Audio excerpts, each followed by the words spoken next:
نزیکەی ساڵێکە پێنج لایەنە سەرەکیەکەی هەرێم کۆبوونەوەی پێنج خۆڵیان نەکردووە. ڕێکخراوەکانی کۆمەڵی مەدەنیش هەوڵاندا پارتی و یەکێتی و گۆڕان و یەگرت و کۆمەڵ لە هەڵەبجەی پایتەختی یاشتی کۆبکەنە و دیبەیتێکیان لە نێوانیاندا ڕێخست. بەڵام لەگەڵ ئامادەنەبوونی ئەندامانی باڵای ئەو پێنج حیزبە لە ئاستی مەکتەبی سیاسی و جڤاتی نیشتیمانیدا کەمپینی ئاشتەوایەکەی هەڵەبجەش پشێوی لێکەوتەوە. لایەنە سیاسیەکان کە ئامادەنین مەکتەبی سیاسیەکانیان بنێرنە هەڵەبجە و ڕێزی ئێوە و ڕێزی شەهیدەکانی ئێمە و ڕێزی برسێتی و ماڵ و مناڵی ئێوە بگرن، ئێمەش ڕێگەمان نەدا ئەندام پەرلەمانەکانیان جارێکی کە بە قسە زریق و باقەکانیان ڕووی لایەنە سیاسیەکانیان سپی بکەنەوە. بۆیە ئێمە هەمومان هەستاینەوە داوامان لێکردن ئەگەر ئێوە هێزی فشارن، ئەگەر ئێوە خەمخۆری میلەتن بگەڕێنەوە لەگەڵ مەکتەبی سیاسیەکانتان قسە بکەن. ئێوە مینبەرتان لە پەرلەمانە، ئێوە کە نەتوانن پەرلەمانەکەی خۆتان کارا بکەنەوە بۆ بە قسە سەری ئێمە ێشێنن.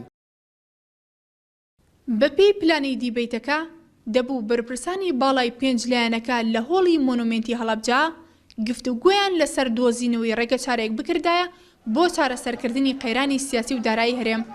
بەڵام دیدارەکە نەک نەیتوانی ڕێگە چارەیەک بۆ قەیرانەکان بدۆزێتەوە، بەڵکو کێشەی لە نێوان پەرلەمانتارانی کوردستان و عێراق لەلایەک و هاوڵاتیان و ڕێکخراوەکانی کۆمەڵی مەدەنی لەلایەکی دیکە دروست کرد. ئەبواە ئەندامانی حیزبەکانی تر بەهاتنایە من ناتوانم قسە بە حیزبەکانی تر بڵێم، بەس وەکو حیزبەکەی خۆم بە ئەندامی مەکتەبی سیاسەکەی من دابنیشتا بە خەڵکی هەڵەبجەی بووتە لێرە بە مۆنومێنتە بیوتە من لێرە ئامادەم بۆ هەموو ئاشتی و ئاشتەواییەک. ئەوە حیزبەکانی ترن کە ئامادە نین بێنە ئێرە. من لەگەڵ ئەم خەڵکیان بە تایبەتی خەڵکی هەڵەبجە بە تایبەتی لەگەڵ ئەو هەموو ڕێکخراوانە.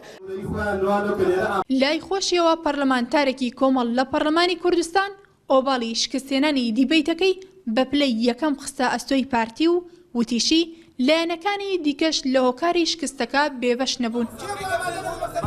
لایەنەکانی تریش دیار لە کاردانەوە ئێوە ئامادە نەبوون کە من پێم وایە بەڕاستی ئەگەر بمانەوە قسەی حەق بکەین پێم وایە هەردووکیان هەڵەبوون.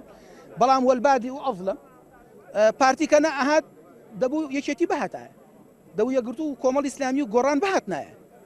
ئامادەبوانی وەڕێز سەرباری تۆمەتبارکردنی پارتی لە بەرامبەر ئامادەنەبوونی لە دیبەیتی ئاشتەوایی سیاسی کە لەلایەن بەشێک لە ڕێکخراوەکانەوە ئامادەکرا بوو، بەڵام پارتی لە زاری بەرپرسی لقی دوانزە و ئەندامی مەکتەبی سەرکردایەتیەکەوە ئەو تۆمەتانە ڕەت دەکاتەوە.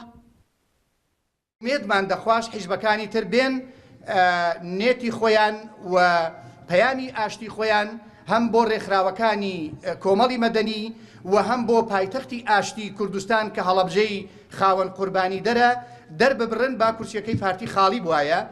ئەو کاتە لەوانەیە هەندێک گلەیی لەسەر ئەوان نەمایە و خۆیان دەتوانن وەڵامی ئەوە بدەنەوە. هەوڵی ڕێکخراوەکانی کۆمەڵی مەدەنی بۆ کۆکردنەوەی پێنج لایەنەکە تاکە هەوڵ نییە کە شکستی هێنابێت.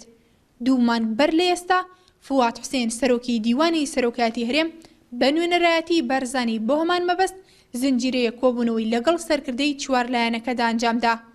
بەڵام هەوڵەکانی ئەویش بێئەنجام بوون و هیچی لێ سەوز نەبوو. نزار کەریم NRT هەڵەبجە.